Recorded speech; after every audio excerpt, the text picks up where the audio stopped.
de aprendermos um pouco mais da palavra dele e de juntas também nós estarmos aprendendo, né? Porque a experiência de um, relato da outra, aquilo que a gente compartilha, a gente sempre aprende mais e reforça o que a gente aprendeu nos nossos corações e nas nossas mentes, né?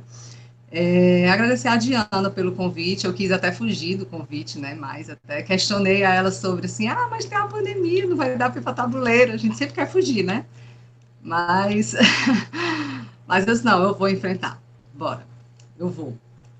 Como não deu para nós nos reunirmos fisicamente, estamos aqui, né, através do aplicativo e tem sido muito bom sempre rever as irmãs. A vontade mesmo era de estarmos juntas para dar um abraço em cada uma. Nossa, como eu estou com vontade de encontrar vocês e sair abraçando todo mundo.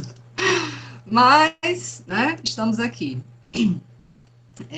Hoje, como a Diana já falou, né, já começou, explicando, né, as mulheres de tabuleiro estão estudando o livro Mentiras em que as mulheres acreditam e a verdade que as liberta. E mais especificamente, o capítulo que fala sobre as mentiras que as mulheres acreditam sobre o pecado e as duas últimas mentiras, que se encontra na página 100 e a outra na página 103. As mentiras são: não sou totalmente responsável por minhas ações e reações e não consigo caminhar com uma vitória consistente sobre o pecado.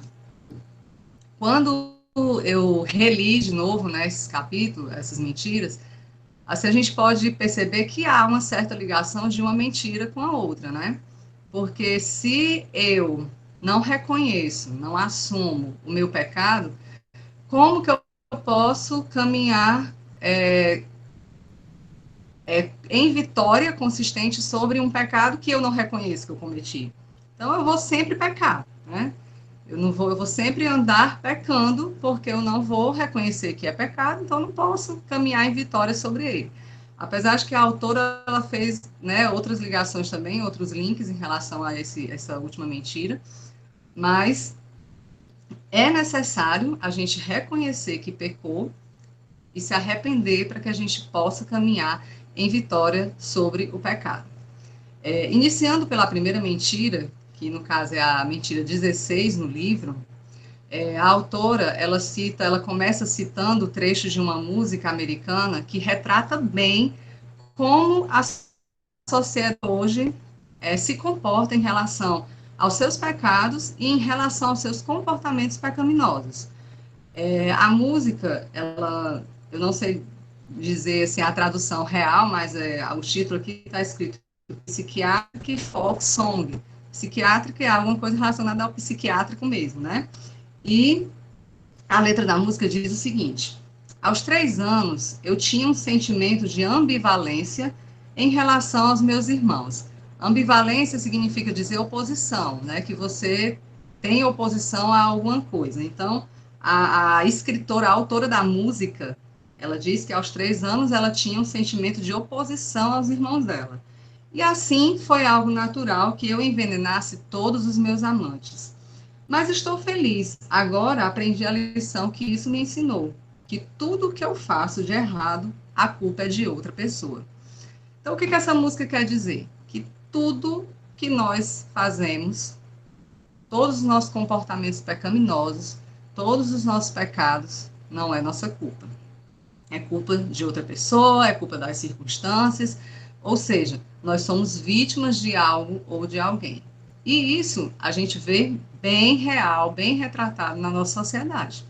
Né? Quem nunca ouviu uma pessoa dizer, até mesmo o famoso direitos humanos, dizer que um adolescente de 15, 16 anos, ele mata, ele rouba, ele estupra, ele faz N coisas de errado, porque ele é vítima, né? Porque ele é vítima da sociedade, porque ele é vítima de ter nascido numa família sem estruturas. A gente não quer dizer que essa falta de estrutura não tenha trazido realmente isso para a vida dele. Realmente tudo está dentro do contexto, mas o pecado é dele, né? Não foi porque há alguém ou algo que aconteceu com ele que ele vai cometer esse outro pecado e a responsabilidade de outra pessoa. Não. O pecado é de quem cometeu. Só que se a gente voltar lá para o início de tudo, onde tudo realmente começou, a gente vai voltar lá para o Jardim do Éden, né? Que foi onde o pecado entrou no mundo. E a gente voltando lá para o Jardim do Éden, a gente vai ver que isso já que começou a existir lá, essa questão de passar a culpa para outra pessoa, não assumir a responsabilidade pelo ato que fez. Na passagem de Gênesis, capítulo 3, versículo 11 ao 13, Deus mostra que, através da palavra, isso bem claro. Eu vou ler aqui a partir do 9, um pouquinho antes, quando o Senhor está procurando, quando Deus está procurando por Adão e Eva, né? Começa assim: mas o Senhor Deus chamou o homem, perguntando: onde está você? E ele respondeu: ouvi teus passos no jardim e fiquei com medo, porque estava nu, me escondi. E Deus perguntou: quem disse a você que você estava nu? Você comeu do fruto da árvore na qual lhe proibi comer? Disse o homem: foi a mulher que tu me deste como companheira que me deu o fruto da árvore e eu comi. O Senhor Deus perguntou então à mulher: o que foi que você fez? E respondeu a mulher: a serpente me enganou e eu comi. Né? A gente observa que eles fizeram o quê? Eles não assumiram a responsabilidade deles. Eles passaram o pecado deles, ou eles pelo menos tentaram minimizar. Eles disseram: eu comi, mas eu comi porque alguém me deu.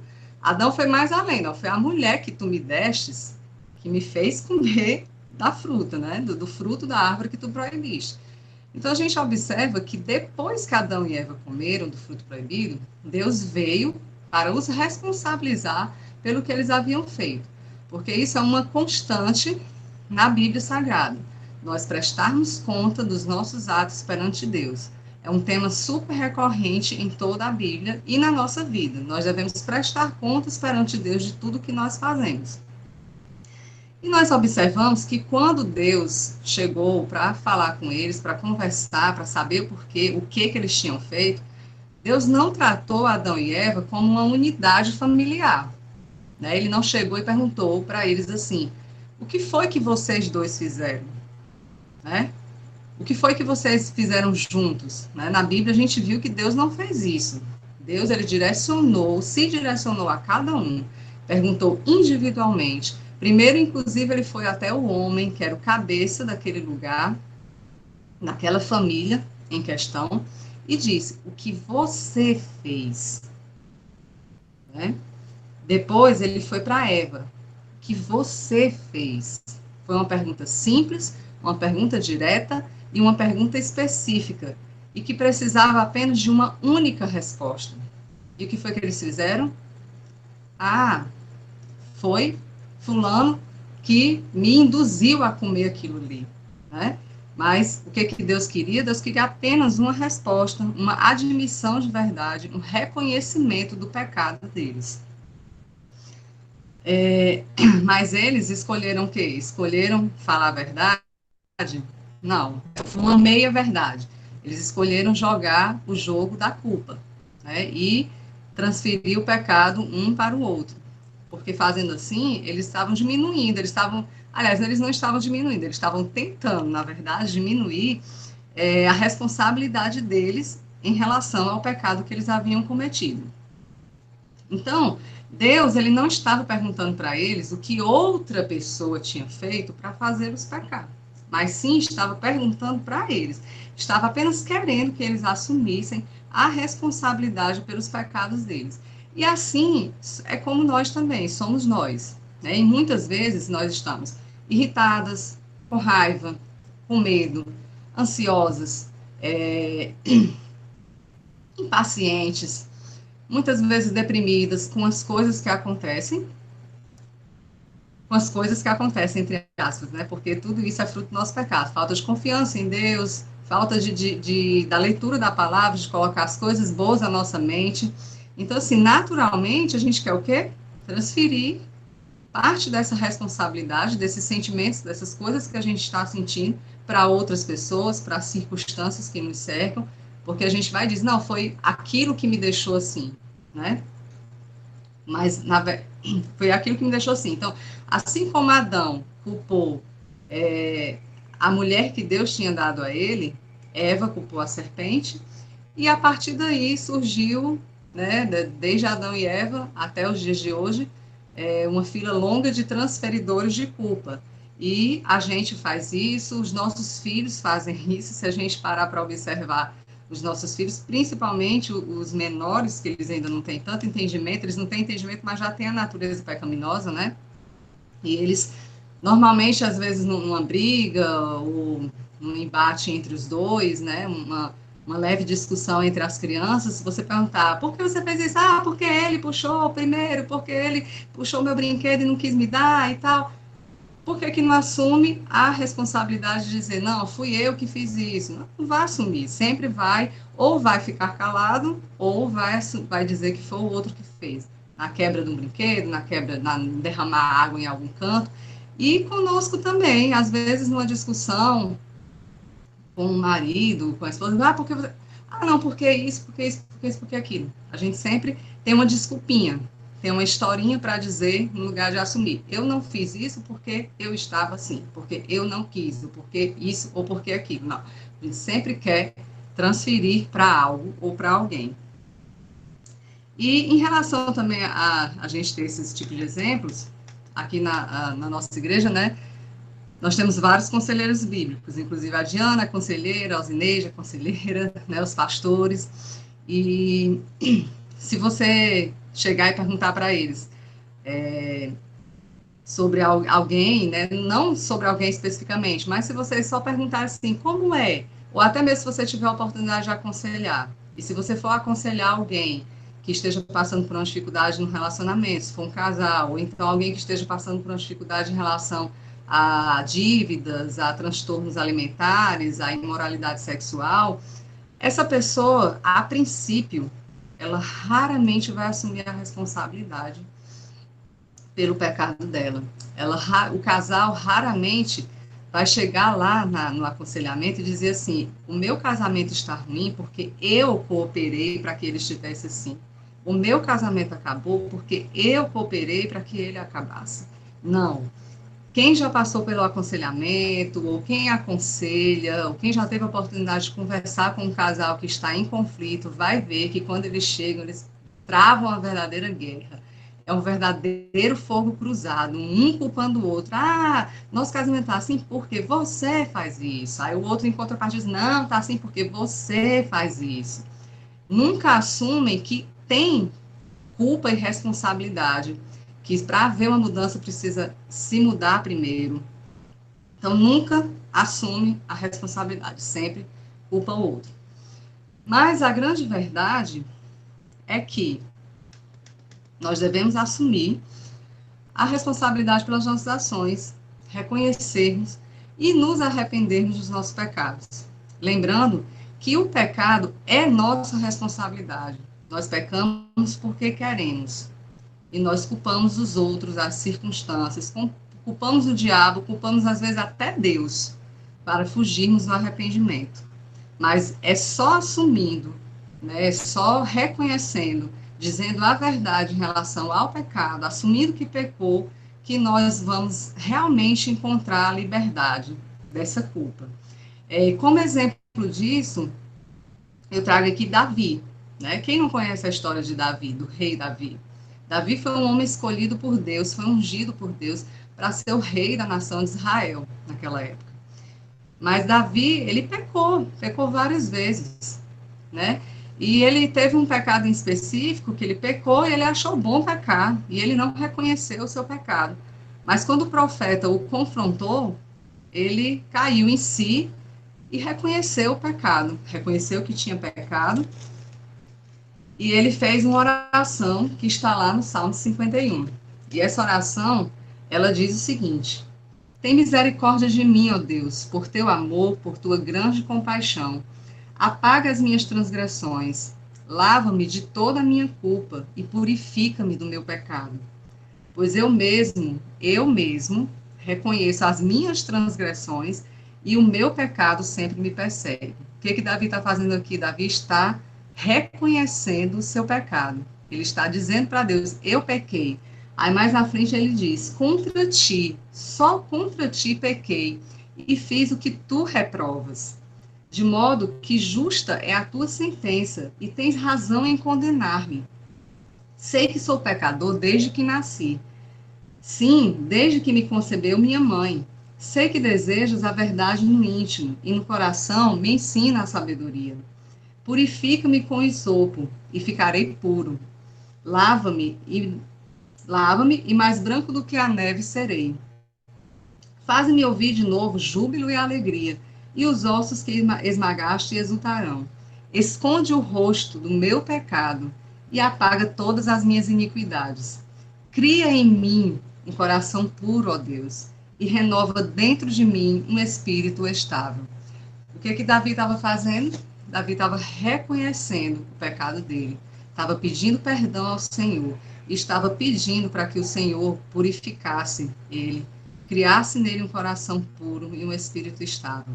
Então, para vencer essa mentira de dizer que nós não somos totalmente responsáveis por nossas ações e reações, nós precisamos reconhecer os nossos pecados, nos arrependermos e confessar para que a gente possa vencer essa mentira, porque é uma mentira, nós somos responsáveis, sim, pelos nossos pecados. E agora eu vou falar sobre a outra mentira, que é a mentira número 17, que está na página 103. Não consigo caminhar com uma vitória consistente sobre o pecado. A autora, ela começa relatando a fala de uma mulher e que, assim, ela coloca inclusive o nome da mulher entre aspas, porque deve ser um nome fictício, né? Que ela entrevistou várias pessoas, várias mulheres para poder escrever esse livro. E muito provavelmente o que essa mulher falou, nós, algum dia já pensamos assim também, já passamos por essa situação. O relato está na página 104. Ela diz o seguinte: existem tantos pecados que controlam minha vida, como posso um dia ser livre? Sinto que sou um caso perdido. Desejo tanto me livrar desses pecados, mas eles continuam a governar minha carne. Sinto vergonha de buscar a Deus continuamente com essas questões. Quando as empilho todas juntas, parecem ainda mais sem esperança. Como faço para me libertar? Como faço para me libertar dessa mentira? Eu quero mudar. Aí a autora do livro, né, a Nancy, ela faz uma ligação com um clamor de uma pessoa que a gente conhece muito da Bíblia, né, que é o apóstolo Paulo. Esse clamor de Paulo está lá em Romanos, capítulo 7, dos versículos 21 ao 24. E ele praticamente diz as mesmas coisas que a mulher, só que de uma outra forma. Ele diz o seguinte: desse modo, descubro esta lei em mim. Quando quero fazer o bem, o mal está presente em mim. Porque no que diz respeito ao homem interior, tenho prazer na lei de Deus, mas vejo nos membros do meu corpo outra lei guerreando contra a lei da minha mente e me fazendo escravo da lei do pecado, que está nos membros do meu corpo. Desgraçado homem que sou, quem me livrará do corpo desta morte? Né? Ela faz essa ligação porque são falas bem parecidas. E é assim, realmente, que muitas vezes nos sentimos. Pelo menos eu, às vezes, em algumas coisas, a gente se sente assim, realmente. É como se houvesse realmente uma guerra interior dentro do nosso íntimo. Se a gente, entre o pecado e a santidade, né? E a busca da santificação. Se a gente até, assim, lembrar, né, em filmes, normalmente, quando uma pessoa está assim, né, naquele embate, se faz uma coisa, se não, aí aparece aquele anjinho, né, dizendo uma coisa no ouvido e um demôniozinho dizendo uma coisa do outro lado. O que ela fala aqui é como se fosse mais ou menos isso, né, essa guerra interior. E a autora, ela relata que mais da metade das mulheres entrevistadas reconheceram que realmente acreditavam na mentira de que não poderiam viver em vitória consistente sobre o pecado. Mas isso é uma mentira que Satanás usa para tentar nos manter em cativeiro. Mas ao invés disso, nós devemos nos lembrar sobre a nova natureza. A partir do momento em que nós nos tornamos uma nova criatura, nós temos também uma nova natureza. Ela diz assim, ó: qualquer pessoa que é um verdadeiro filho de Deus recebeu uma nova natureza. Uma natureza que deseja obedecer a Deus. No fundo, todo verdadeiro crente quer viver uma vida que agrada a Deus. Aí ela coloca, inclusive, entre parênteses, a pessoa que não tem esse desejo de adorar, né, de agradar ao Senhor, ela deve realmente se questionar se ela se converteu de verdade.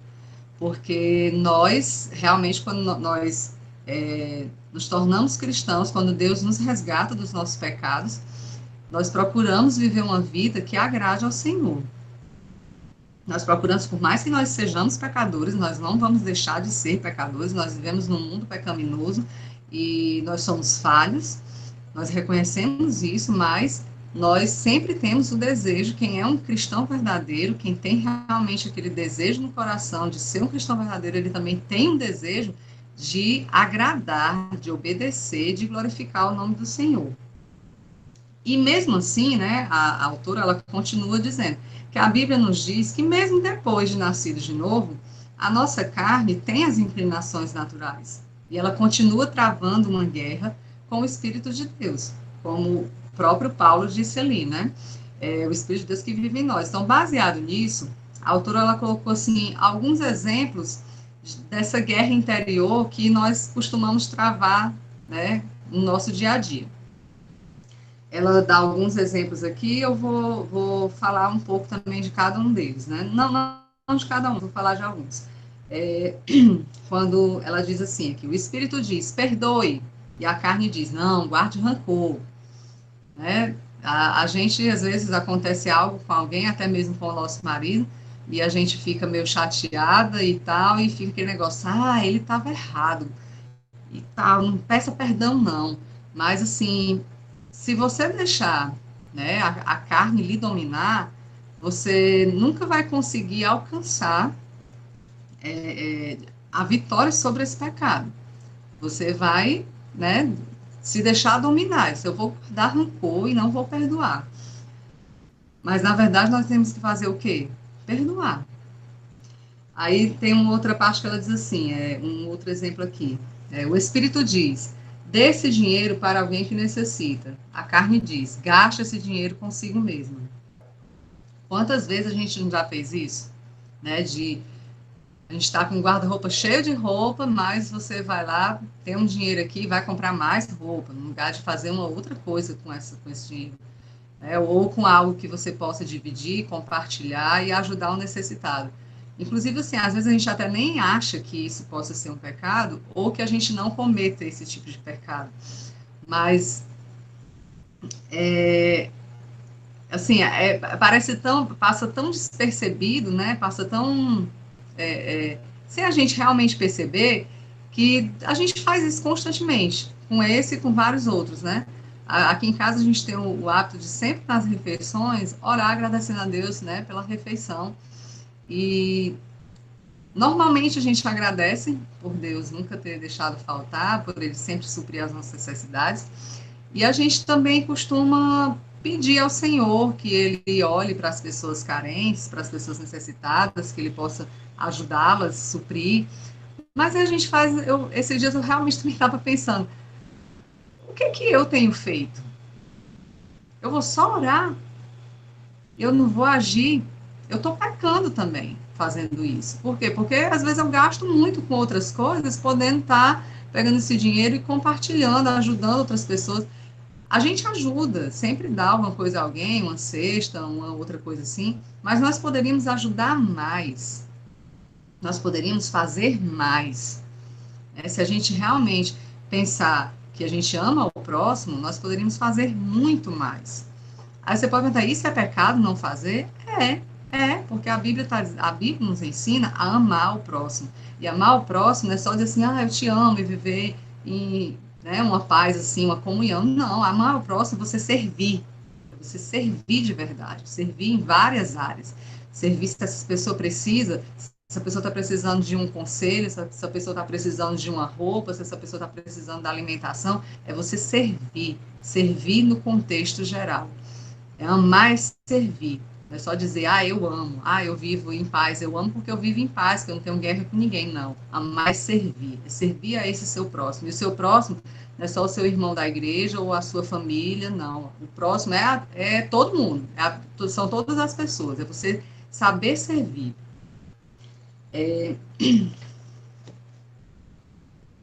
Tem um outro aqui que a gente também costuma muito fazer, né? Que passe algum tempo, o Espírito diz, passe algum tempo na palavra em oração. E a carne diz, não, você teve um longo dia, descanse, deixe na cama e assiste televisão, relaxe e vá viver dessa forma. Isso não significa dizer que você não possa ter algum tipo de entretenimento dentro da sua casa. Claro, você pode um dia sentar e relaxar e curtir com seus filhos, com seu marido, assistir alguma coisa interessante, pode. Mas não deixar que isso se torne hábito o tempo inteiro aquilo ali e tomando o lugar da palavra e da oração, né? Porque muitas vezes a gente faz isso sim. A gente diz assim, não, vou deixar para ler a palavra em outro momento. Quando você vai ler, aí você tem sono, você dorme, você está super cansado realmente e acaba não fazendo isso que é uma ordem. Ler a palavra e orar, né? Então, a gente acaba deixando passar. Então, toda vez que a Bíblia nos diz, então, toda vez que nós optamos ceder à carne, ao invés de ceder ao Espírito de Deus, a gente está permitindo que o pecado nos domine. Mas se nós dissermos sim ao Espírito de Deus, nós vamos dar lugar para ele, para que ele possa ter maior controle sobre as nossas vidas, o Espírito de Deus, né? E como é que a gente pode fazer isso? Nos relatos, nos testemunhos colhidos pela autora do livro, né, que ela fez várias entrevistas, e várias mulheres disseram que não conseguiam caminhar em vitória sobre o pecado, porque elas tentavam e falhavam, e tentavam e falhavam. E elas sempre diziam, algumas costumavam dizer o seguinte, eu não tenho forças, né? Essa mudança em relação a esse pecado está além das minhas próprias forças. E isso é uma grande verdade. Por quê? Porque realmente tem algumas coisas que não estão sob o nosso domínio. Né? E reconhecer isso, que nós somos impotentes, é um grande passo já para experimentar a vitória sobre esse pecado. A verdade é que nós realmente somos impotentes para mudarmos a nós mesmos. Então, assim como Jesus disse lá em João 15, versículo 5, que sem mim nada podeis fazer. Jesus disse, sem mim nada podeis fazer. Essa é uma verdade maravilhosa, pois essa é a verdade que nos liberta. A palavra de Deus é a verdade que nos liberta. Cristo, quando ele morreu na cruz pelos nossos pecados, ele morreu para que nós fôssemos livres. E nós não somos salvos confiando naquilo que nós podemos fazer, mas sim confiando naquilo que Jesus já fez por nós lá na cruz do Calvário. Então, para caminharmos em vitória sobre o pecado, nós precisamos reconhecer os nossos pecados, nos arrependermos e colocarmos toda a nossa fé em Cristo Jesus. Aí você pode, de repente, perguntar, e como é que eu faço isso? É só falando assim, eu reconheço e tal. Como é que eu posso caminhar em vitória consistente sobre o pecado?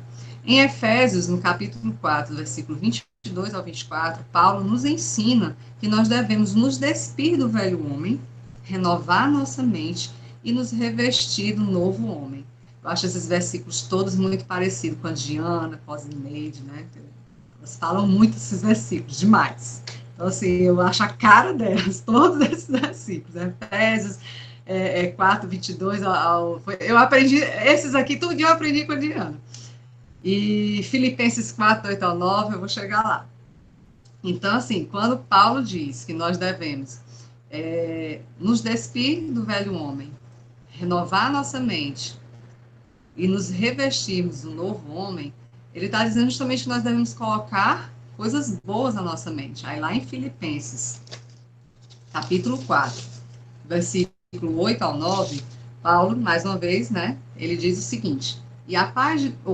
finalmente, irmãos, tudo que for verdadeiro, tudo que for nobre, tudo que for correto, tudo que for puro, tudo que for amável, tudo que for de boa fama, se houver algo de excelente ou digno de louvor, pensem nessas coisas. ponham em prática tudo o que vocês aprenderam, receberam, ouviram e viram em mim, e o Deus da paz estará com vocês. E Colossenses capítulo 3, versículo 2, ele diz assim: mantenham o pensamento nas coisas do alto e não nas coisas terrenas. Então, como é que eu posso caminhar em vitória? Justamente isso, reconhecendo os seus pecados, se arrependendo deles e passando por uma transformação da sua mente. Se despir do velho homem, renovar sua mente com tudo que for bom, com tudo que for agradável, com tudo que for de boa fama, pôr em prática tudo isso que você viu aqui, que a paz de Deus estará com você, né? Então, por fim, não importa o quão grande pecadora você tenha sido, a graça de Deus, somente a graça de Deus, é suficiente na sua vida. Amém. Terminei, Jean.